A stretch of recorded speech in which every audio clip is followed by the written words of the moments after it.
আপনারা জেনে খুশি হবেন, আপনারা জেনে আনন্দিত হবেন, আরও জেনে আনন্দিত হবেন, আরও জেনে আপনারা সকলে আনন্দিত হবেন। বাসস্থান, শিক্ষা, চিকিৎসা, হ্যাঁ এই দিক দিয়ে চা শ্রমিকরা আসলে খুবই আনন্দিত। হ্যাঁ শুনলেনই তো, নিজের কান দিয়ে শুনলেন, সকলেই শুনলেন ভাই।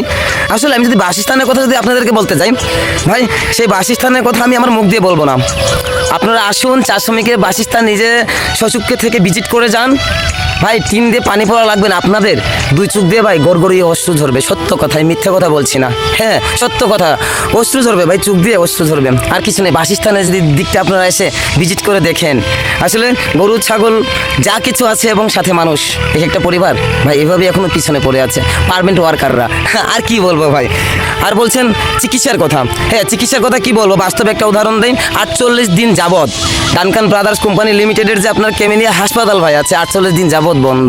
এই চিকিৎসার বিষয়ে ভাই চা শ্রমিকদের জন্য একটু বিন্দু পরিমাণ যদি মমতাবোধ থাকতো ভাই, হ্যাঁ মনুষ্যত্ব বোধও যদি থাকতো তাদের, 48টা দিন কিন্তু ভাই এই নিরীহ সাধারণ চা শ্রমিক আমাদেরকে চিকিৎসা থেকে বঞ্চিত করে রাখতে পারতো না। 48টা দিন ভাই, 48টা দিন যাবৎ কিন্তু এভাবে বঞ্চিত করে রাখা হয়েছে।